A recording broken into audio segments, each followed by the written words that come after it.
একটি নির্জন জঙ্গল, চারপাশে নীরবতা, কিন্তু সেই নীরবতার মাঝেই লুকিয়ে আছে একটা অদ্ভুত রহস্য, যার ব্যাখ্যা আজ পর্যন্ত কেউ দিতে পারেনি। কেরালা পুলিশের 3জন সদস্য জঙ্গলে আহত অন্য এক পুলিশ সদস্যকে উদ্ধার করতে সেই জঙ্গলের মধ্যে প্রবেশ করে। প্রথমে তাদের সব কিছু স্বাভাবিকই মনে হলেও ধীরে ধীরে এমন কিছু ঘটনা ঘটতে শুরু করে যা যুক্তি দিয়ে বোঝানো অসম্ভব। কি আছে ওই জঙ্গলের রহস্য, ওই জঙ্গলে তাদের সাথে কি কি ঘটনা ঘটে, আর কিভাবে সেখান থেকে তারা ফিরে আসে, জানতে ভিডিও শেষ মুহূর্ত পর্যন্ত দেখতে থাকুন। হ্যালো ফ্রেন্ডস, দিস ইজ প্লাবন অ্যান্ড ওয়েলকাম টু প্লাবন ওয়ার্ল্ড। বলছি মালায়ালাম ভাষায় সদ্য মুক্তি পাওয়া সাসপেন্স, টুইস্ট আর প্রতি মুহূর্তে ব্রেনের সাথে খেলা স্টোরি নিয়ে নির্মিত মুভি সম্ভাবাম অধ্যায়ম অন্যর কথা, যার অর্থ ঘটনার প্রথম পর্ব। কেরালা তামিলনাড়ুর বর্ডারের গহীন এক জঙ্গল। রাতের বেলা গান হাতে এক নারী হেঁটে যাচ্ছে, পিছে তারই অনুসারীরা চটে মোড়ানো দুটি ডেড বডি কাঁধে নিয়ে তাকে ফলো করছে। জঙ্গলের গহীনে যেতেই একজন মিশেল নামে এই নারীকে বারবার সাবধান করছিল যে তার এই জায়গাটা নিরাপদ মনে হচ্ছে না, কিন্তু মিশেল কোনো কথা না শুনেই দুটো বডির মাঝের মেয়ের বডিটিকে নিয়ে একটি জলাভূমির মধ্যে ফেলে দেয়। মুহূর্তের মধ্যেই বডিটি সেখানে তলিয়ে যায়, আর সেখান থেকে ফিরে তারা দেখে অন্য বডিটি সেখানে নেই, শুধু চট পড়ে আছে। তার মানে সে জীবিত ছিল। এই জন্য জেমস নামে এই ব্যক্তিকে সবাই খুঁজতে শুরু করে। কিছুক্ষণের মধ্যে মিশেল জেমসকে পেয়েও যায় এবং নিজের কাছে ডাকে। জেমসও ভালো করে জানে সে তাকে ছাড়বে না, তাই জেমসও সুযোগ বুঝে মিশেলের পেটে ছুরি ঢুকিয়ে দেয়। এই দৃশ্যটার কথা মনে রাখবেন। অন্য দৃশ্যে পুলিশের ইউনিফর্ম পরা এক ব্যক্তিকে জলাভূমি থেকে বের হতে দেখা যায়, আবার অন্য এক সদস্য রাস্তা হারিয়ে জঙ্গলের ভিতর দিয়ে ঘুরে বেড়াচ্ছে। একই সময় আরও এক ব্যক্তিকে দেখানো হয় ধারালো পাথর দিয়ে গাছে কিছু লেখার চেষ্টা করছে। একই জঙ্গলে কিছু ছেলে এবং মেয়ে শিকার করতে এসেছিল, তবে মেয়েটি যখনই শ্যুট করতে যাবে শব্দ পেয়ে সেখান থেকে শূকরটি পালিয়ে যায়। এর মধ্যে জলাভূমি থেকে ফেরা সেই লোকটা এদিকেই দৌড়ে আসছিল, তাই মেয়েটি তার শব্দ পেয়ে শিকার মনে করে তাকেই শ্যুট করে দেয়। এরপরই তারা বুঝতে পারে আসলে তারা একজন পুলিশ সদস্যকে শ্যুট করেছে। সাথে সাথে পুরো জঙ্গলটি একদম অন্ধকার হয়ে যায়। চারিদিকে কেমন যেন রহস্যজনক শব্দ ভেসে আসতে শুরু করে, এমন শব্দ তাদের কানই যেন ফেটে যাচ্ছিল। তবে হঠাৎ করেই পরিস্থিতি আবার স্বাভাবিক হলে রাস্তা হারানো লোকটি দৌড়াতে দৌড়াতে একদম রাস্তার উপর চলে যাওয়ায় একটি গাড়ির সাথে ধাক্কা খায়। এরপর আমাদের আনন্দ নামে একজন পুলিশ কনস্টেবলকে দেখানো হয়, যে তার গর্ভবতী স্ত্রী নিতুকে হেলথ চেক আপ করাতে এসে বাইরে চেয়ারের মধ্যে ঘুমিয়ে পড়েছিল। ডক্টর চেক করে জানায় নিতুর স্বাস্থ্যের অবস্থা একদমই ভালো। সামনের মাসের 24 তারিখে সম্ভাব্য ডেট, এখন তাদের সাবধানে থাকতে হবে। তবে এর মধ্যে আনন্দ ট্রান্সফার হয়ে যাওয়ায় তাকে এখন নতুন থানায় যেতে হবে। ডেলিভারির সময় আছে মাত্র 1 মাস। এই জন্য আনন্দ নিতুকে কিছু টাকা দেয় এবং বলে যায় যে আমি ওখানে গিয়ে জয়েন করে মেডিকেল লিভ নিয়ে চলে আসব। এমনকি দরকার পড়লে আনন্দর আন্টিকে কল করতে বলে আনন্দ কেরালা তামিলনাড়ুর বর্ডার এলাকা ভেল্লোর কারুতে চলে যায়। তবে ভেল্লোর কারু পর্যন্ত যেতে হলে বাস থেকে নেমে জিপে করে যেতে হবে। এখান থেকে প্রত্যেকটি ছোটোখাটো বিষয়ও আপনাদেরকে মনে রাখতে হবে, কারণ এমনিতেও একটু পর আপনাদের মাথা গুলিয়ে যাবে। আর এগুলো যদি মনে না থাকে, ক্লাইম্যাক্সে গিয়ে আপনি একদমই হিসাব মেলাতে পারবেন না। এর মধ্যে আনন্দের বাড়ি থেকে খবর আসে আনন্দ চলে আসার পর নিতুর পেইন ওঠায় নিতুকে হসপিটালে নিয়ে ভর্তি করা হয়েছে। যদিও আনন্দ যেতে চাচ্ছিল, কিন্তু ওখানে যারা রয়েছে তারা আপাতত ম্যানেজ করে নিতে পারবে। এর জন্য আনন্দ আগে থানার উদ্দেশ্যে রওনা হয়। আনন্দ যে সিমটি ইউজ করে, এখানে এই এলাকাতে ওই সিমের নেটওয়ার্ক খুব বেশি পাওয়া যায় না, তাই স্থানীয় এক ব্যক্তির ফোন নিয়ে আনন্দ নিতুকে কল করে এবং জানতে পারে তাদের একটি মেয়ে সন্তান হয়েছে। মেয়ের বাবা হয়ে আনন্দ তো মহাখুশি। কিছু দূর যেতেই রাস্তার পাশে একটি হরিণ দেখা যায়, আর তার একটু সামনে গিয়ে আনন্দ লক্ষ্য করে এখানে একটি সাইনবোর্ডও আছে, মানে এই জায়গা দিয়ে হরিণ পারাপার হয়। তবে আর একটু সামনে যেতেই হঠাৎ করে জিপটি কোনো এক ব্যক্তিকে ধাক্কা দিয়ে বসে, আর আমরাও দেখতে পাই কিছুক্ষণ আগে আমরা যে পুলিশ সদস্যকে জঙ্গলের ভিতর থেকে বের হতে দেখেছিলাম এই সেই ব্যক্তি, যার নাম পিটার। আনন্দ নিজেও যেহেতু একজন পুলিশ সদস্য, তাই দ্রুত পিটারকে জিপে তুলে নেয়। এমনকি পিটারের সাথে একটি ওয়াকিটকি সেটও ছিল। আনন্দ সেটাও নিয়ে দ্রুত পিটারকে নিকটস্থ হসপিটালে নিয়ে যায়। এর মধ্যে নিতু তাদের সদ্য ভূমিষ্ঠ হওয়া মেয়ের ফটো পাঠিয়েছে। ইনি হচ্ছেন এসআই অশোকান। এদিকে আনন্দ পিটারকে হসপিটালে আনার সময় পিটারের পকেটে একটি মানিব্যাগ পেয়েছিল। আনন্দ অশোকানকে ওই মানিব্যাগটিও দেয়, যেখানে পিটারের আইডি কার্ড রয়েছে। কার্ড দেখে অশোকান বুঝতে পারে যে ও পেরুমালা স্টেশনের, তাই সেখানেই জানাতে হবে। পিটারের অবস্থা আপাতত ভালো। অশোকান দ্রুত অন্য একজন সদস্যকে পিটার পরিবারকে খবর দিতে বলে এবং এখানে সকল ফর্মালিটি শেষ করে তারপরই থানায় ফিরতে নির্দেশ দেয়। আনন্দ যেহেতু এখানে নতুন, তাই আশোকান প্রথমে আনন্দকে চা খেতে নিয়ে যায়, আর সেখানেই তাদের মধ্যে পরিচয় হয়। আনন্দ জানায় সে কোচি থেকে এসেছে, আর আজই সে কন্যা সন্তানের বাবা হয়েছে। আশোকন্যা তখন বলছিল, তোমাকে তো ট্রিট দিতে হবে, আর তুমি এখানে কি করছো? তুমি জয়েন করে বাড়িতে চলে যাও, 2-3 দিন ছুটি কাটিয়ে তারপর আসবে। এখানে তেমন কোনো রেসপন্সিবিলিটি নেই, তুমি 2-3 দিন পর আসলেও চলবে। অবশ্য আনন্দ রাজি হচ্ছিল না, এই জন্য আশোকান বলে, ঠিক আছে তুমি রোববার চলে যেও। আর পরিবারের বিষয়ে জানতে চাইলে তার বাবার কথা বলে যে তার বাবা একসময় পুলিশের চাকরি করত, জন্মের আগেই তার বাবা মারা গেছে, আর ওই শখ সহ্য করতে না পেরে আস্তে আস্তে তার মাও মারা গিয়েছিল। একমাত্র স্ত্রী আর সদ্য ভূমিষ্ঠ হওয়া মেয়ে ছাড়া আনন্দর পরিবার আর কেউই নেই। আবার সে রিলেশন করে বিয়ে করেছিল, এই জন্য নিতুর পরিবার এটা মেনে নেয়নি। কথার মধ্যে এএসআই রশিদ কল করে অশোকানকে জানায় তারা যখন জঙ্গলের রাস্তা দিয়ে আসছিল তখন তারা একটি কার পার্ক করতে দেখেছে, যেখানে 5 জন লোক ছিল, এদের মধ্যে 2টি মেয়েও আছে।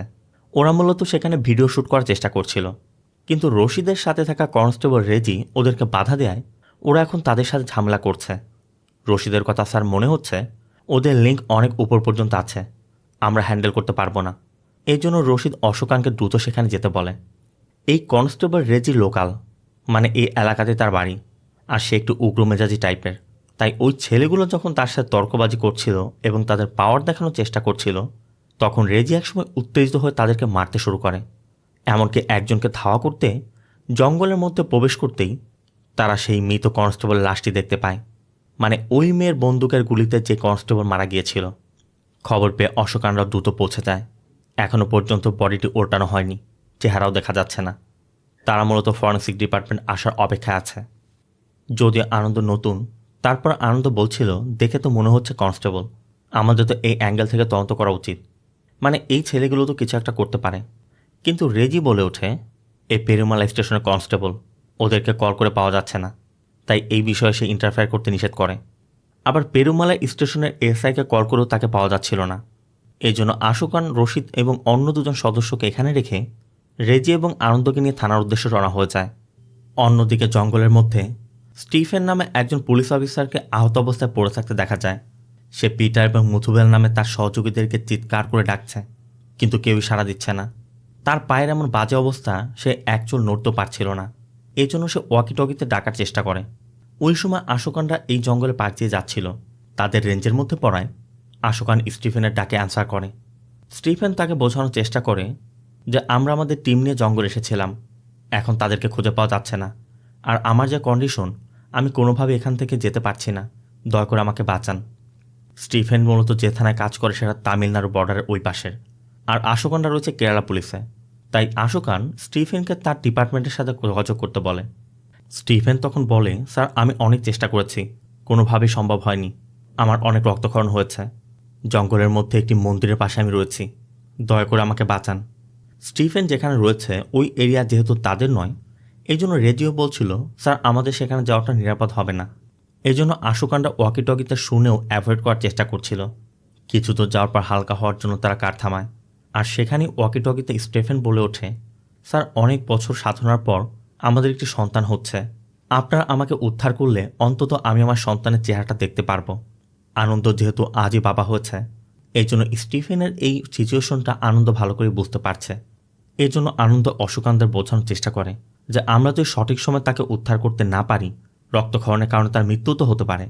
সে এটা বুঝতে পারছে তাদের এরিয়ার নয়, মানবতার খাতিরে হলো এতটুকু তো তাদের করা উচিত। কিন্তু রেজি এই এলাকার ছেলে, এই জঙ্গল সম্পর্কে সে অনেক কিছু জানে, তাই কোনোভাবেই ওই জঙ্গলে গিয়ে নিজেদের জীবন রিস্কে ফেলতে চাচ্ছে না। তারপর অশোকান একসময় রাজি হয়। এরপরে আমাদের দেখানো হয় যে আসলে স্টিফেনদের সাথে এখানে কি হয়েছিল। মূলত স্টিফেন এবং তার টিম কয়েকজন আসামিকে থানা থেকে কারাগারের উদ্দেশ্যে নিয়ে যাচ্ছিল। অনেক দূরের পথ হয়, অনেকেই তখন ঘুমাচ্ছে বা ঝিমাচ্ছে। এই সুযোগ কাজে লাগিয়ে আসামিদের মধ্যে একজন একটি রাইফেল ছিনিয়ে নেয়। স্টিফেন তাকে থামানোর চেষ্টা করলেও সে একসময় একজন কনস্টেবলের গায়ে গুলি পর্যন্ত করে, আর এরপর তাদেরকে বন্দুকের মুখে রেখে সবাই জঙ্গলের মধ্যে পালিয়ে যায়। এরপরই মূলত স্টিফেন এবং তার টিম ওই আসামিদের ধরতে জঙ্গলের মধ্যে প্রবেশ করে, কারণ তাদের হাতে তো আর কোনো অপশন নেই, যে কোনো মূল্যে এই আসামিদেরকে ধরে নিয়ে যেতে হবে। তারা কয়েকটি ছোট ছোট টিমে বিভক্ত হয়ে ওই আসামিদের খুঁজতে শুরু করে। আর এভাবে জঙ্গলের গভীরের দিকে প্রবেশ করতেই আচমকা ওই আসামিগুলো একজনের উপর আক্রমণ করে একজনকে খুন করে ঝুলিয়ে দেয়।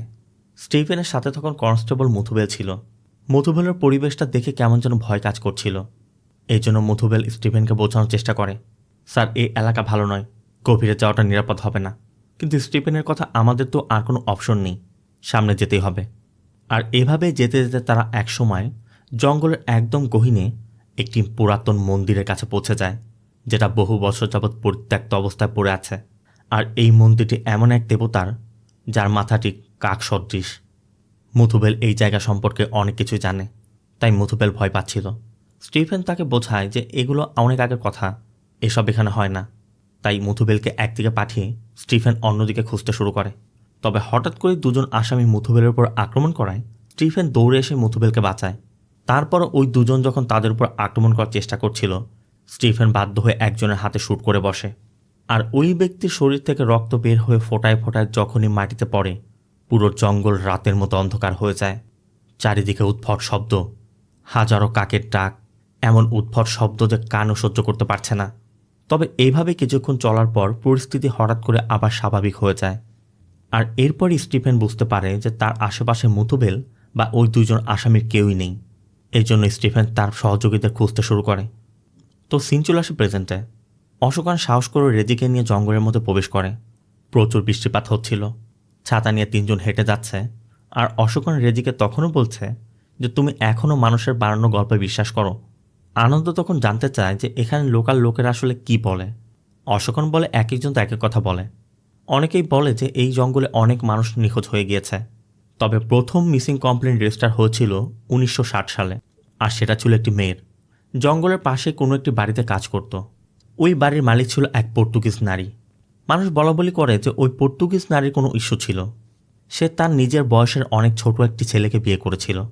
সেই ছেলেটির আবার ওই বাড়িতে কাজ করা যে মেয়েটি ছিল তার সাথে অ্যাফেয়ার ছিল। আর এই বিষয়টি পরবর্তীতে ওই পর্তুগিজ নারী জানতে পারে এবং হাতে নাতে ধরে দুজনকে জঙ্গলে নিয়ে এসে খুন করে তাদের বডি ডাম্প করে ফেলেছিল।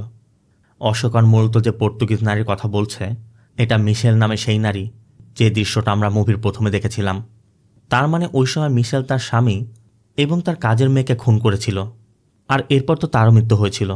স্থানীয় লোকজন বলাবলি করে যে ওই তিনজনের আত্মা এখনও পর্যন্ত এই জঙ্গলে ঘুরে বেড়ায়। আবার অশোকান যখন প্রথম এই থানার চার্জ নিয়েছিল, তখন তদন্ত করতে গিয়ে আজ যেখানে তারা বডি পেয়েছে ঠিক ওই স্থানেই একটি বডি পেয়েছিল। তবে বডির কোনো মাথা ছিল না, যে জন্য তারা বডি আইডেন্টিফাই করতে পারেনি। এমনকি লোকজন বলাবলি করছিল যে এই বডিটি অন্য কেউ নয়, সেই ফরেনারের বডি, মানে ওই জেমসের বডি যাকে সেই পর্তুগিজ মিশেল খুন করেছিল, মানে যে ঘটনা আজ থেকে 80 বছর আগে ঘটেছিল। তবে আশেপাশে কোথাও খুঁজে তারা ওই ডেড বডির মাথা পায়নি। মূলত আজকের আগে কেউ কখনোই জঙ্গলে এত গভীরে আসেনি। অশোকন সাথে এটাও জানায় তারা ওই সময় তদন্ত করতে গিয়ে একটি মাথার খুলি খুঁজে পেয়েছিল। তারা ধারণা করেছিল সেটা হয়তো বা ওই বিদেশির হতে পারে, মানে জেমসের। অশোকানের কাছে এই গল্প শোনার পর আনন্দ ফরেস্ট ডিপার্টমেন্টকে ইনফর্ম করার কথা বলছিল। কিন্তু অশোকানের কথা এটা আমাদের এরিয়া নয়, কেরালা থেকে তামিলনাড়ু ফরেস্ট ডিপার্টমেন্টের কাছে ইনফরমেশন যাবে, তারপর তারা আসবে। ততক্ষণ পর্যন্ত ওই ব্যক্তি জীবিত থাকবে না। আবার জঙ্গলের এত গভীরে আসার পরও স্টিফেনের কোনো দেখা পাওয়া যাচ্ছে না। স্টিফেন তখনও ওয়াকিটকিতে তাদেরকে ডিরেকশন বলে দিচ্ছে। স্টিফেন এটাও জানায় যে সে জঙ্গলের গভীরের সে পুরাতন মন্দিরের আশেপাশে কোথাও আছে। তাই অশোকানরা একদম মন্দিরের সামনে চলে যায়। কিন্তু তখনও স্টিফেনকে দেখা যাচ্ছে না। তারা বারবার স্টিফেনকে তার কারেন্ট লোকেশন বলতে বলছে, কিন্তু স্টিফেন একটি গাছের পিছে বসে আছে। আশেপাশে কোনো কিছু দেখতেও পারছে না। সে শুধু বারবার বলছে আমি মন্দিরের পাশেই কোথাও আছি। সাথে স্টিফেন এটাও বলে যে সে মন্দিরের ডান দিকে আছে। এই জন্য অশোকানরা ডান দিকেই যায়। আবার অশোকান এখানে আসার আগে পেরুমালাই পুলিশ স্টেশনের এসআইকে কল করেছিল। ওই সময় কানেক্ট করতে না পারলেও এসআই কল করে। অশোকান তখন তাকে এখানে ইনসিডেন্টের বিষয় বলে যে আপনাদের থানার কোনো এক অফিসার এই জঙ্গলে এসে ফেসে গেছে। আপনার সাথে কন্ট্যাক্ট করার চেষ্টা করে পারেনি, আমরা তাকে উদ্ধার করতে এসেছি। কিন্তু অশোকান যখনই তাদের বর্তমান লোকেশনের কথা বলে যে আমরা ওই কাকের মতো মূর্তিওয়ালা যে মন্দিরটা আছে সেখানের পাশেই আছি, সাথে সাথে এসআই বলে ওঠে আপনার কি পাগল হয়ে গেছেন? কেন সেখানে গিয়েছেন? যত দ্রুত সম্ভব এখান থেকে চলে আসুন। আজ পর্যন্ত কেউ ওখানে যায়নি, যারা একবার গিয়েছে কেউ জীবিত ফিরে আসতে পারেনি। আবার অশোকানরা যাকে উদ্ধার করতে এসেছে তার নাম স্টিফেন। এসআইকে স্টিফেনের কথা বললে এসআই সোজা বলে দেয় এই নামে তাদের থানায় কোনো পুলিশ সদস্য নেই বলে এসআই কল কেটে দেয়। আর এসআইয়ের মুখে এসব শোনার পর অশোকনরাও এখন বেশ কনফিউজড হয়ে যাচ্ছে যে আসলে তারা কাকে উদ্ধার করতে এলো। এই জন্য স্টিফেন ওয়াকি টকিতে আবার যখন হেল্প চায় তখন রেজিরা তার কাছে জানতে চায় আসলে তার নাম কি আর আদৌ সে পেরুমাল স্টেশনের কিনা। সাথে এটাও বলে যে আপনাদের এসআই তো বলল যে ওখানে স্টিফেন নামে কেউ নেই। স্টিফেনের কথা স্যার, এই পরিস্থিতিতে আমি মিথ্যা কেন বলবো? আর আপনাদের কে বলেছে? এসআই মথুবেল। আমি পেরুমালা স্টেশনের ইন্সপেক্টর স্টিফেন জর্জ। এই জন্য অশোকন আবার ওই এসআইকে কল করে এবং পুরো বিষয়টি বলে যে সকালে প্রথমে পিটার নামে একজন অফিসার এখানে অ্যাক্সিডেন্ট করেছিল আর এরপর ওয়াকি টকিতে স্টিফেনের হেল্প চাওয়ায় তার স্টিফেনকে বাঁচাতে এখানে এসেছে। কিন্তু এসআইয়ের কথা, স্যার আমাদের স্টেশনে আজ মিটিং ছিল, আমাদের এখানে দুইজনই এসআই আছে, আমাদের এখানে না পিটার নামে কেউ আছে না স্টিফেন নামে কেউ আছে। কিন্তু স্টিফেন এত কনফিডেন্টলি বলছে আনন্দরা অবিশ্বাসও করতে পারছে না। এই জন্য এসআইকে লাইনে রেখে তারা স্টিফেনের সাথে কথা বলে আর এসআইয়ের কথা বলা মাত্রই স্টিফেন মুথুবেলের কথা বলে। স্টিফেনের মুখে মুথুবেলের নাম শোনার পরই এসআই স্টিফেনের কাছে আবারও মুথুবেলের পুরো নাম জানতে চায়। স্টিফেন জানায় মুথুবেল মারিয়াপ্পা। আর এটা শোনার পরে এসআইয়ের একটা বড়সড় ঝটকা লাগে। এসআই বলে, স্যার আমার কথা ভালো করে শুনুন, আমাদের এই স্টেশনে স্টিফেন জর্জ নামে এক ইন্সপেক্টর ছিল ঠিকই, কিন্তু এখন নেই। আজ থেকে 30 বছর আগে সে তার টিম নিয়ে ওই জঙ্গলের মধ্যে নিখোঁজ হয়ে গিয়েছিল। আর এই ঘটনা ঘটেছিল 26 মে 1994-তে। ওই সময় সেখানে স্টিফেন, মুথুবেল, পিটার, মুন্নিস্বামী এবং সেলভাম নামে 5 জন পুলিশ সদস্য নিখোঁজ হয়। আর স্টিফেন যে মুথুবেলের কথা বলছে সে অন্য কেউ নয়, আমার নিজের বাবা।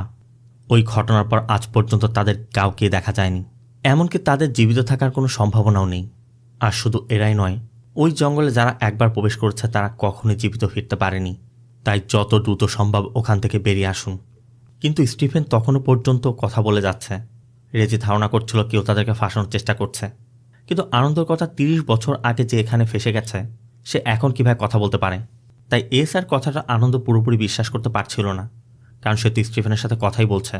অশোকন আনন্দের সাথে একমত, তারা একে সলভ না করে এখান থেকে যাবে না। এই জন্য রেজি একসময় রাগ করে একাই ফিরে আসে। এরপরই স্টিফেন একটি গাছের কথা বললে আনন্দরা ধীরে ধীরে সেই গাছের কাছে এগিয়ে যায়। আবার একই সময়ে অন্য একজন সদস্য অন্য ওয়াকিটকি থেকে বলছিল সে একটি বডির সাথে ধাক্কা খেয়ে পড়ে গেছে। এই বডিটি পুলিশের ইউনিফর্ম পরা, তবে এই ইউনিফর্মটি তাদের নয়, কেরালা পুলিশের। এমনকি সে জানায় যে এই বডিটি অন্য কারণ নয়, তার নেম প্লেটে আশোকান লেখা, সে একজন কেরালা পুলিশের সাব ইন্সপেক্টর। একদিকে তার কথা মতো কোথাও আশোকানের বডি পড়ে আছে, কিন্তু আশোকান তো আনন্দের সামনে দাঁড়িয়ে আছে, এটা কিভাবে সম্ভব? আবার স্টিফেন যে জায়গার কথা বলছে আনন্দরা ঠিক সেখানে গিয়ে কিছু একটা দেখতে পায়। দেখা মাত্রই আনন্দ জানতে চায়, স্যার আজকের ডেট কত? স্টিফেন জানায় 26 মে 1994। তার মানে এসআই যেমনটা বলেছিল স্টিফেনরা 1994 সাল হারিয়ে গেছে। আর স্টিফেন যে জায়গার কথা বলেছে সেখানে স্টিফেন নয়, স্টিফেনের হাড়গোড় আর সেই পুরনো ওয়াকিটকি সেটটি পড়ে আছে। আবার অন্যদিকে সকালবেলা যে পিটারের অ্যাক্সিডেন্ট হয়েছিল, পিটারের পরিবারকে তার ব্যাপার জানানো মাত্রই তারা হসপিটালে পৌঁছে গেছে। হসপিটাল থেকে কনস্টেবল আশোকানকে কল করে জানায় পিটারের মৃত্যু হয়েছে। কিন্তু তার থেকে বড় সমস্যা হচ্ছে পিটারের পরিবারের যে সদস্যরা এখানে এসেছে তাদের মধ্যে 50 ঊর্ধ্ব একজন নারী রয়েছে, সে পিটারকে নিজের স্বামী দাবি করছে। কিন্তু তারা যে পিটারকে উদ্ধার করছে তার বয়স তো 30 বছরের মতো। পিটারের 2 জন সন্তানও আছে। তারা পিটারের আইডি কার্ডও দেখায়, যেখানে স্পষ্ট দেখা যাচ্ছে পিটারের জন্ম 1959 সালে। যে ব্যক্তি 1959 সালে জন্ম হলো তার এখন 30 বছর কী করে হয়? এই বিষয়টা তারা কিছুতে মেলাতে পারছে না। আবার জঙ্গলের শুরুতে গুলিবিদ্ধ যে বডিটি পাওয়া গিয়েছিল, ফরেন্সিকের সদস্যরা এসে সেই বডিটিরও পরীক্ষা শুরু করেছে। তারা ওই বডির পকেটে একটি আইডি কার্ডও পায়, আর সেটা দেখা মাত্রই তাদের চোখ একদম বড় বড় হয়ে যায়। তারা দ্রুত এসআই রশিদকেও ওই আইডি কার্ডটি দেখায়। আর এরপরই তারা আশোকানকে কল করে জানায় তারা যেমনটা ধারণা করেছিল যে এই কনস্টেবল হয়তো পেরুমালা স্টেশনের হবে, আসলে পেরুমালা স্টেশনের নয়। এই লাশ অন্য কারণ নয়, তাদের স্টেশনের রেজির, কারণ এর চেহারা রেজির সাথে ম্যাচ করছে। কিন্তু আশোকানের কথা, রেজি তো আমাদের সাথেই ছিল, মাত্র এখান থেকে গেল, ওই লাশ কী করে রেজির হয়? তবে তারা জানায় এই লাশের পকেটে তারা আইডি কার্ড পেয়েছে, আর এই আইডি কার্ড রেজিরই। অন্যদিকে রেজিকে দেখা যায় জঙ্গল থেকে বের হওয়ার সময় একটি জলাভূমির মধ্যে পড়ে গেছে। আবার বৃষ্টিও শুরু হওয়ার কারণে কোনোভাবেই রেজি সেখান থেকে বের হতে পারছিল না। রেজি চিৎকার করে সাহায্য চাইলে আশোকান আর আনন্দ তখন রেজিকে উদ্ধার করতে যায়, কিন্তু তারা যতভাবে চেষ্টা করুক কোনোভাবে রেজিকে ওই জলাভূমির ভিতর থেকে বের করতে পারছিল না। আর এভাবেই একসময় চেষ্টা করতে করতে তাদের একজনের হাতে আঘাত লেগে কেটে এক ফোঁটা রক্ত মাটিতে পড়ে। সাথে সাথে ঠিক আগের মতো অবস্থার তৈরি হয়। চারিদিকে অন্ধকার, উদ্ভট শব্দ ভেসে আসছে, কোনোভাবেই শব্দ সহ্য করা যাচ্ছে না। আশোকান তখন সহ্য করতে না পারে একসময় তার রিভলভার বের করে একটি শ্যুট করে, আর তখনই পুরো দৃশ্যপট এক ঝলকেই চেঞ্জ হয়ে যায়। আনন্দ একদম অন্য একটি টাইম ফ্রেমে চলে যায়, যেখানে আনন্দ তার চোখের সামনে সে পর্তুগিজ নারীকে দেখতে পায়, তার পিছে জেমসের গলা কাটা লাশ। এমনকি সে গুলি করা মাত্র আনন্দ আবার বর্তমানে ফিরে আসে। আনন্দ গাছের আড়ালে স্কুল ড্রেস পরা একটি মেয়েকে দেখতে পায়, যে তার ছোট ভাইকে খুঁজছে। আনন্দকে বললে সেও তার ছোট ভাইকে খুঁজতে শুরু করে, কিন্তু আনন্দ একটু সামনে গিয়ে দেখে অশোকানের লাশ পড়ে আছে। এমনকি ঠিক সেই মুহূর্তেই 30 বছর আগে যে আসামিরা এখানে এসেছিল তারা আনন্দের উপর আক্রমণ করে। পিটারও এদিক দিয়ে যাচ্ছিল। পিটারকে দেখে অন্যরা পিটার উপর হামলা করে পিটারকে হত্যার চেষ্টা করে। আনন্দ কোনো মতে সেখান থেকে পালানোর চেষ্টা করে, কিন্তু তখনই স্টিফেনের সামনে পড়ে যায়। স্টিফেন আনন্দকে কান পয়েন্ট করে জানতে চায়, তুমি কে? আনন্দ তখন তার পরিচয় দেয় যে আমি ভেলোর করা পুলিশ স্টেশনের কনস্টেবল। স্টিফেনও তার পরিচয় দেয় যে পেরুমাল স্টেশনের এসআই সে, এমনকি আসামিদের খুঁজতে তারা এখানে এসেছে। এমনকি তারিখ জিজ্ঞেস করলে স্টিফেন 26 মে 1994 কথা বলে। তার মানে আনন্দ 1994 সালের টাইম ফ্রেমে এসে আটকে গেছে। কথার মধ্যে অনেক কাকের শব্দ পাওয়া যায়, আর স্টিফেনের গায়ের উপরও কাকের বিষ্ঠা পড়ে। ঠিক ওই মুহূর্তেই মুথুবেল সাহায্যের জন্য চিৎকার করে ওঠায়। স্টিফেন যখনই মুথুবেলকে বাঁচাতে যায়, আনন্দ তার পিছে পিছে গিয়ে দেখে ওই দুইজন মুথুবেলকে মারতে আসছে। আর ঠিক তখনই স্টিফেন একজনকে শ্যুট করে দেয়। তার হাতের রক্ত মাটিতে পড়া মাত্রই আবার জঙ্গলের সব কিছু পরিবর্তন হয়ে যায়। এরপর আনন্দ জঙ্গলের মধ্যে সেই ব্যক্তিকে দেখতে পায় যে গাছের সাথে পাথর ঠুকে ঠুকে কিছু আঁকানোর চেষ্টা করছে। মন্দিরের পাশে পিটার উকি দিয়ে তাকে দেখছিল। তবে সে আনন্দকে দেখে ফেলে, আর তখনই জঙ্গলের মধ্যে একটি গানশট হয়। আবার দৃশ্যপট পরিবর্তন হয়ে যায়। সেই রাতের দৃশ্য, যে রাতে ওই পর্তুগিজ নারী জেমসকে হত্যা করেছিল। মূলত জেমস যখন তার পেটে ছুরি মেরে সেখান থেকে পালানোর চেষ্টা করেছিল, তখন ওই নারীর এক লোক জেমসের শরীর থেকে তার মাথাটা একদমই আলাদা করে ফেলেছিল। এখান থেকে সিন আবার পরিবর্তন হয়ে সেই লোকটির কাছে চলে আসে, আর এরপরে আনন্দ জানতে পারে এই জঙ্গলের আসল রহস্য। লোকটি আনন্দকে মন্দিরের ওই মূর্তির কথা বলে, যে এখানে যা কিছু ঘটছে সব কিছু ওই মূর্তিকে কেন্দ্র করে, আর এগুলোর সূত্রপাত হয়েছিল বহু বছর পূর্বে। মূলত শুরুটা হয়েছিল যখন পর্তুগিজরা প্রথম এখানে এসেছিল। ওই সময় এই জঙ্গলে থাকা এক ধরনের বিশেষ উপজাতি গোষ্ঠী এই মূর্তির উপাসনা করত। তারা মূলত কাককে ঈশ্বরের প্রতীক হিসেবে মনে করত। তারা মূর্তির চতুর্দিকে ঘুরত এবং নিজেদের এবং ভবিষ্যৎ প্রজন্মের জন্য প্রার্থনা করত। এমনকি ওই সময়ের গর্ভবতী নারীরা কাককে খাবার দিত, কারণ তাদের ধারণা এতে করে তাদের যে সন্তান ভূমিষ্ঠ হবে সে ঈশ্বরের আশীর্বাদ নিয়ে জন্ম নিবে। কিন্তু এরপরে সেখানে পর্তুগিজ রাজা জর্জ অ্যান্টোনিওর আগমন হয়। সে সিদ্ধান্ত নেয় এখান থেকে সকল ধর্ম সে বিলীন করে দিবে। সবাই একজনের উপাসনা করবে, আর সে হচ্ছে রাজা। অ্যান্টোনিও ওই সময় যত পূজার স্থল ছিল সব ধ্বংস করে ফেলে, এবং এখানে যে মূল্যবান মূর্তিগুলো ছিল সব কিছু পাচার করে দেয়। আর এভাবে একসময় অ্যান্টোনিওর কাছে এই জঙ্গলের গোপন ওই মন্দিরের বিষয়টি পৌঁছে যায়, যে জন্য অ্যান্টোনিও তার পুরো আর্মি নিয়ে জঙ্গলে প্রবেশ করে। কিন্তু এখানে যে আদিবাসী গোষ্ঠী এই মূর্তির পূজা করত, তাদের অনেক অনুরোধের পরও অ্যান্টোনিও তাদের কথা না রেখে মূর্তিটিকে ধ্বংস করার চেষ্টা করে। কিন্তু যতভাবে চেষ্টা করুক, অ্যান্টোনিও কোনোভাবেই মূর্তিটি ধ্বংস করতে পারেনি। এই জন্য সে এক সময় এই মূর্তির যারা উপাসনা করত তাদেরকে মেরে ফেলে। এমনকি এই জঙ্গলে যে কাক ছিল ওই কাকগুলোকে আগুন দিয়ে হত্যা করে। ওই ঘটনার পর থেকেই সব কিছু শুরু। ওই সময় মানুষজন মনে করত তাদের দেবতা তাদের সুখ এবং সমৃদ্ধি দিবে, কিন্তু তারা ওই দেবতার আসল পাওয়ার সম্পর্কে জানতই না যে সে সময়কেও নিয়ন্ত্রণ করতে পারে। ওই সময় মন্দিরের খবর পাওয়ার পর রাজা তার সৈন্য নিয়ে এখানে আসতে 1 ঘন্টা সময় নিয়েছিল, কিন্তু এখানে হত্যাযজ্ঞ চালানোর পর সে যখন ফিরে যাচ্ছিল তখন ঘন্টা দিনে রূপান্তর হয়, দিন মাসে, আর সেই মাস বছরে। আজ পর্যন্ত রাজা তার সৈন্যদল নিয়ে এই জঙ্গলের মধ্যেই ঘুরে বেড়াচ্ছে। কোনোভাবেই তারা এই জঙ্গল থেকে বের হতে পারেনি। যেই দেবতা একদম শান্তিপ্রিয় ছিল, ওই হত্যাযজ্ঞের মাধ্যমে যখন এই ভূমিতে রক্তপাত হলো তখন ওই দেবতা ক্ষিপ্ত হয়ে ওঠে। তাই ওই ঘটনার পর থেকে এখানে যখনই রক্তপাত হয় বা একটি নির্দিষ্ট সীমার উপরে কোনো শব্দ হয়, তখনই এইখানে সময়ের পরিবর্তন হয়। এমনকি লোকটি আনন্দকে এটাও জানায় এখানে আনন্দ যে সকল ব্যক্তিকে দেখেছে বা যে সকল ঘটনা দেখেছে, এরা কেউই মারা যায়নি। তারা নিজ নিজ টাইম ফ্রেমে একটি লুপের মধ্যে আটকে আছে। এত কিছুর পর আনন্দ পুরো বিষয়টি বুঝতে পারে যে আসলে এখানে কি ঘটছে। কিন্তু আনন্দের কথা আপনি এত কিছু কি করে জানেন? লোকটি জানায় যে সেই ধোঁকাবাজ যে কিনা ওই সময় এই ভূমির মানুষের সাথে ধোঁকাবাজি করে রাজাকে এখানের খবর দিয়ে দিয়েছিল। এই সব কিছুর জন্য একমাত্র দায়ী ব্যক্তি। এর মধ্যে রেজি চিৎকার করে সাহায্য চাইছিল।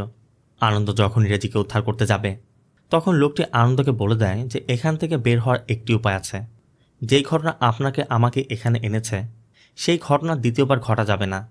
যতক্ষণ আমরা সেটাকে বন্ধ না করতে পারবো, ততক্ষণ পর্যন্ত আমরা এই টাইম লুপের মধ্যে ফেসেই থাকব।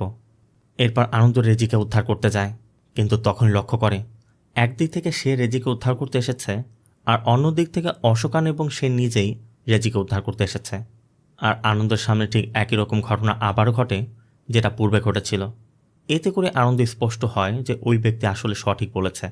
আর আশোকানের গুলির কারণে আনন্দ আবার সেই রাতের টাইম ফ্রেমে চলে যায়, যে রাতে জেমসের খুন হয়েছিল। আগে এই বিষয়টা না জানলেও আশোকান এখন পুরো বিষয়টি বুঝতে পারছে যে এখানে যখনই কেউ কোনো টাইম ফ্রেমের মধ্যে চলে যাবে, সেখান থেকে টাইম ফ্রেম পরিবর্তন করার একটি উপায়, সেটা হচ্ছে রক্তপাত করা এবং নির্দিষ্ট সীমার উপরে আওয়াজ করা। এই জন্য আনন্দ চিৎকার করে, কিন্তু চিৎকারের কারণে কোনোভাবেই টাইম ফ্রেম পরিবর্তন হচ্ছিল না। আনন্দ তখন বুঝতে পারে যে শুধুমাত্র চিৎকার করলেই হবে না, শব্দের সাথে সাথে রক্তপাত হতে হবে। তাই সে নিজেকে রক্তাক্ত করে চিৎকার করতেই এই টাইম ফ্রেমটি পরিবর্তন হয়ে যায়। যেখানে রেজি তার ছোটবেলার দৃশ্য দেখতে পায়।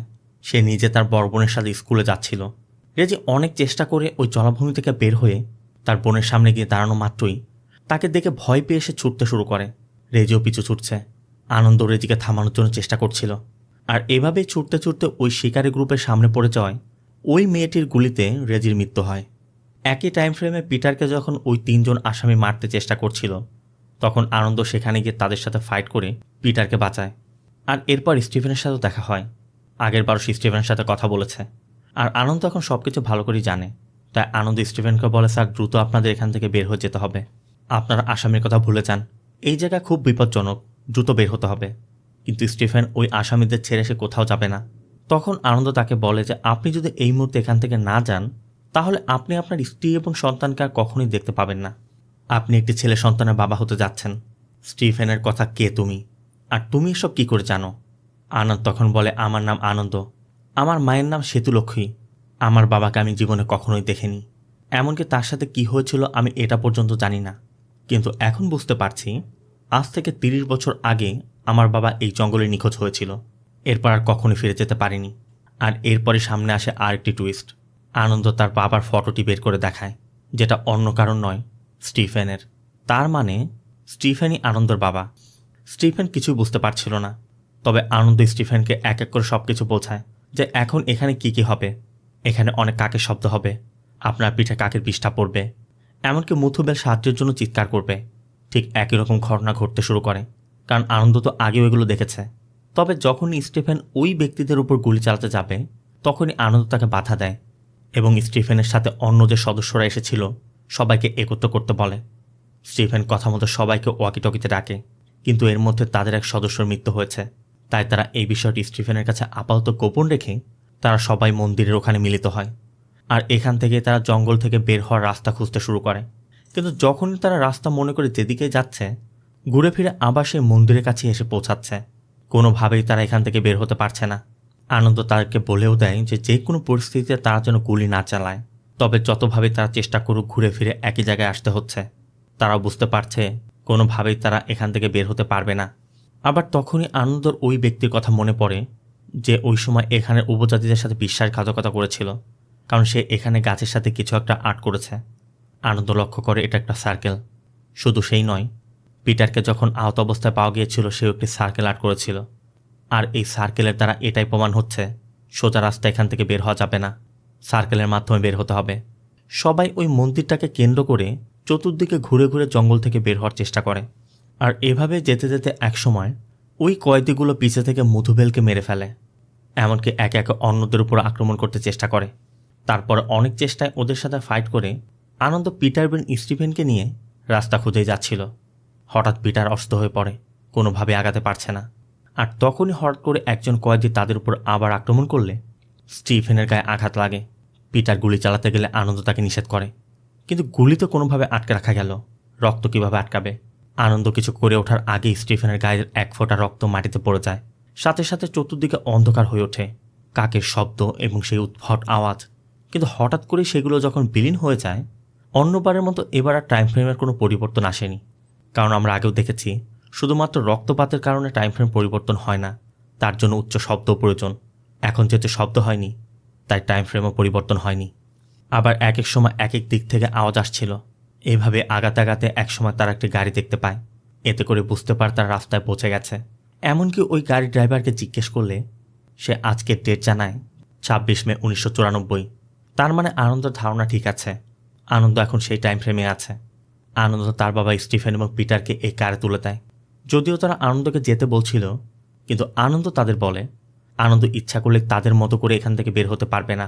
আনন্দর বের হওয়ার উপায়টা একদমই ভিন্ন। সাথে আনন্দ তার বাবাকে বলেও দেয়, আপনি গিয়ে আপনার বাচ্চাটাকে দেখুন, বাচ্চার সাথেই থাকবেন, কারণ একটা বাচ্চার বাবাকে অনেক প্রয়োজন। তো গাড়িটি চলে যাওয়া মাত্রই আমরা দেখতে পাই আনন্দ স্টিফেনের গানটি রেখে দিয়েছে। এরপর আনন্দ গান নিয়ে সেই মন্দিরে চলে আসে। আনন্দ ভালো করে জানে সে যতভাবে চেষ্টা করুক সে এই টাইম ফ্রেম থেকে কখনই বের হতে পারবে না। আনন্দ ভালো করে জানে একটা টাইম ফ্রেম থেকে অন্য টাইম ফ্রেমে যেতে রক্তপাত এবং শব্দ দুটোরই প্রয়োজন, আর এখানে রক্তপাত হলে কেউ মারা যায় না।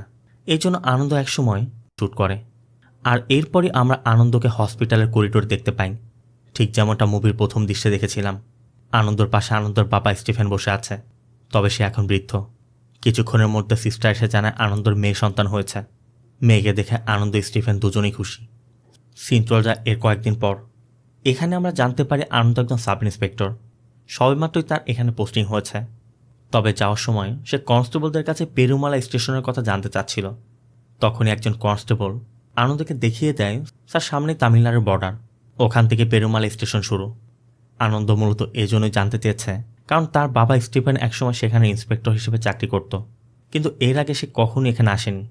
কিছু দূর যাওয়ার পর তারা একটি লাল গাড়ি দেখতে পায়, যেটা তাদের পুলিশ স্টেশনের সাব ইন্সপেক্টর অশোকানের। আর অশোকানকে দেখার পরই আনন্দ পুরো চমকে ওঠে, কারণ এই সেই অশোকান যাকে সে আগে দেখেছিল। তবে অশোকান আনন্দকে কখনোই দেখেনি। অন্যরা তখন জানায় যে আনন্দ তাদের নতুন এসআই। আবার অশোকানের যেহেতু গাড়ি নষ্ট হয়ে গিয়েছে, তাই অশোকান ওই জিপে উঠে যায় এবং একজন কনস্টেবলকে এখানে রেখে যায়। এরপর যেতে যেতে অশোকান এবং কনস্টেবল আনন্দর সাথে ঠিক একই রকম কথা বলছিল। অশোকানের সাথে আনন্দের হসপিটাল যখন দেখা হয়েছিল এই কথাগুলি অশোকান বলেছিল। এমনকি গাড়ির মধ্যে থাকাকালীন অবস্থায় এসআই রফিক কল করে জঙ্গলের একটি গাড়িতে থাকা 5 জনের সাথে রেতির ঝামেলার বিষয়ে জানায় যে তারা হ্যান্ডেল করতে পারছে না, অশোকান যেন দ্রুত সেখানে যায়। ঠিক একই রকম ঘটনা যেমনটা আগেও ঘটেছিল। আবার একটু সামনে যেতে বাঁ পাশে একটি হরিণ দেখা যায়, তার একটু সামনে সাইনবোর্ডে হরিণের চিহ্ন। সব কিছু একইভাবে মিলে যাচ্ছে। আর একটু সামনে যেতেই হঠাৎ তাদের গাড়ি একটা কিছুতে হিট করে। আনন্দ নেমেই দেখে এরা তো একটি মেয়ে, আর এই সেই মেয়ে আগের ঘটনায় যে মেয়েটি শিকার করতে গিয়ে ভুলবশত রেজিকে শ্যুট করেছিল। অশোকানরা সাথে সাথে মেয়েটিকে গাড়িতে তুলে হসপিটালের উদ্দেশ্যে রওনা হয়ে যায়। অশোকান তখন আনন্দকে বলে যে ওর ফোন বের করে রিসেন্ট কল করে কন্ট্যাক্ট করার চেষ্টা করো। এই জন্য আনন্দ যখনই ফোনটি বের করে ফোনের ওয়ালপেপার দেখে এসে পুরো চমকে ওঠে, কারণ এই ওয়ালপেপারে এই মেয়েটির সাথে তার নিজের ফটো। এমনকি মেয়েটির সেন্স আসা মাত্রই সে আনন্দকে বাবা বলে ডাকে, আর এরপরই তার মৃত্যু হয়। সাথে সাথে আনন্দ কার থামাতে বলে। আনন্দ নিচে এসে দ্রুত তার স্ত্রী নিতুকে কল করে এবং তার মেয়ের খবর জানতে চায়। নিতু জানায় সে মেয়েকে ঘুম পাড়ানোর চেষ্টা করছে। তার মানে দাঁড়াচ্ছে আনন্দর মেয়ের মাত্র জন্ম হয়েছে ঠিকই, এখন সে ভালো আছে, কিন্তু অদূর ভবিষ্যতে তার মেয়ের সাথে এমন ঘটনা ঘটতে যাচ্ছে, মানে একইভাবে তার মেয়ের মৃত্যু হবে। এরপরে আনন্দ সে পর্তুগিজ রাজা অ্যান্টোনিওকে দেখতে পায়। তখন তার ওই ব্যক্তির কথা মনে পড়ে। সে বলেছিল যে ঘটনার দ্বারা আপনি এবং আমি এই জঙ্গলে এসেছি, সেই ঘটনা দ্বিতীয়বার ঘটানো যাবে না। যদি সেটা বন্ধ করা যায় তবেই তারা এই টাইম লুপ থেকে মুক্ত হতে পারবে। তার মানে আনন্দকে তার মেয়েকে বাঁচানোর জন্য এখন এই জঙ্গলে প্রবেশ করতে হবে। ভবিষ্যতে তার মেয়ের জীবনকে রক্ষা করতে তাকে এখন এই টাইম লুপ ভাঙতে হবে। এখানেই মূলত মুভি শেষটা হয়, আর এর যে দ্বিতীয় পার্ট আসবে তার একটা ইঙ্গিতও দেওয়া হয়, কারণ মুভির নামের মধ্যে রয়েছে প্রথম পর্ব। এখন আসি আপনাদের কিছু কনফিউশন নিয়ে। আমি জানি মুভির ভিতরে বহু বিষয় নিয়ে আপনাদের মধ্যে কনফিউশন কাজ করবে, যেটা আমার মধ্যেও ছিল। প্রথম থেকে যে দৃশ্যটি আমরা দেখেছিলাম, মানে আনন্দ জঙ্গলে গেল, তার বাবাকে রক্ষা করলো, এই পুরো বিষয়টা, এটা সম্পূর্ণটা ছিল তার একটা কল্পনা মাত্র। কারণ আনন্দ যখন এখানের স্টেশনে যোগদান করতে এসেছিল তখন সে একজন কনস্টেবল ছিল, আর এখন যখন এলো তখন সে একজন এসআই। আবার ওই সময় তার স্ত্রী প্রেগনেন্ট ছিল, 1 মাস পর ডেলিভারির কথা ছিল। তো 1 মাসের মধ্যে তো সে কনস্টেবল থেকে এসআই হয়ে এখানে আসেনি। দ্বিতীয়ত, রেজির যখন জঙ্গলের মধ্যে মৃত্যু হয়েছিল তখন রেজি জঙ্গলের বাইরে ছিল। পরবর্তী দিন নিজেই গিয়ে কিন্তু তার ডেড বডি পেয়েছিল, যেটা একরকম অসম্ভব। আবার 1994-এ আনন্দ তার বাবাকে যে ওখান থেকে গাড়িতে করে উঠিয়ে দিল, তার মানে এই নয় যে তার বাবা মারা গিয়েছিল আর ওই কারণে তার বাবা আবার ফিরে এসেছে। মূলত পুরো বিষয়টি আনন্দের কল্পনা ছিল, যে জন্য এই থানায় যোগদান করতে আসার পথে আনন্দ পথে ওই সকল জিনিসগুলো দেখে অবাক হয়েছে, কারণ প্রত্যেকটি জিনিস একদম মিলে যাচ্ছিল। আবার আনন্দ যদি আগে এখানে আসবে তাহলে তো অশোকান্ত তাকে চেনার কথা, অশোকান্ত তাকে চিনতে পারেনি, কারণ আনন্দ এখানে আসেইনি। তাই সবশেষে বলতে গেলে যে দ্বিতীয় পর্ব হয়তো আমরা দেখতে পাবো আনন্দ তার মেয়েকে বাঁচাতেই জঙ্গলে প্রবেশ করবে। আর এই প্রথম পর্বে আমরা যে বিষয়গুলো দেখেছি এইগুলোই হয়তোবা দ্বিতীয় পর্বের জন্য ক্লু হয়ে দাঁড়াবে, তবে সেটা দ্বিতীয় পর্ব আসার পরই বোঝা যাবে। এতক্ষণ আমি যা কিছু বললাম এগুলো সব কিছু আমার আন্দাজ মাত্র, তবে আপনার কি মনে হয় সেটা অবশ্যই কমেন্টে জানাতে ভুল করবেন না। তো দেখা হবে অন্য কোনো মুভি বা সিরিজের এক্সপ্লেনেশন ভিডিওতে। ততক্ষণ সব ভালো থাকবেন, সুস্থ থাকবেন। আল্লাহ হাফেজ।